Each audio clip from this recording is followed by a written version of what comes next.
Hello friends, कशा आहात? मजेत ना? चला तर मग सुरू करूयात आजची नवीन रेसिपी. तर सगळ्यात आधी मी इथे रवा घेतलेला आहे. आज आपण रवा बनवणार आहोत. 1 वाटी रवा घेतलेला आहे, 1 वाटी साखर घेतलेली आहे, थोडीशी विलायची घेतलेली आहे, काजू बदाम मनुके घेतलेले आहेत आणि तूप घेतलेला आहे. आता आपण गॅस चालू करूयात. गॅसवरती एक कढई ठेवलेली आहे.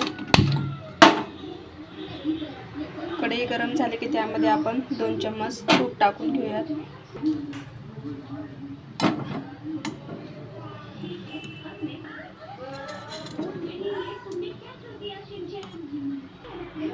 तूप गरम झालेलं आहे. आता त्यामध्ये आपण हे ड्रायफ्रूट्स फ्राय करून घेऊया.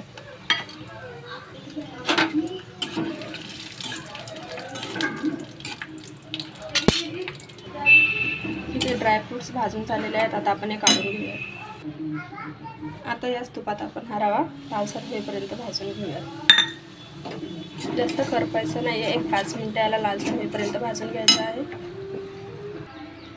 बघू शकता इथे रवा छान भाजून झालेला आहे. आता आपण यामध्ये विलायची टाकून घेऊयात. थोडंसं मिक्स करून घेऊयात. आता यामध्ये आपण दूध टाकून घेऊया.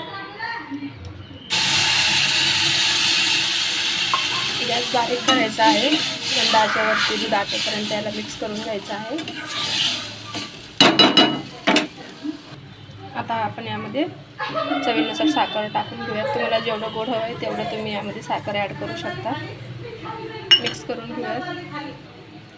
2 मिनटं झाकण ठेवून देऊयात आपण त्यावरती, म्हणजे रवा आपला छान मऊसूत होईल. आता हे झाकण काढून घेऊयात आपण. बघू शकता मऊ मऊ झालेला आहे ते आपला रवा. आता आपण यामध्ये ड्रायफ्रूट्स ॲड करून घेऊयात. मिक्स करून घेऊयात. आणि इथे आपला रवा मऊसूत रवा तयार आहे. थँक्यू.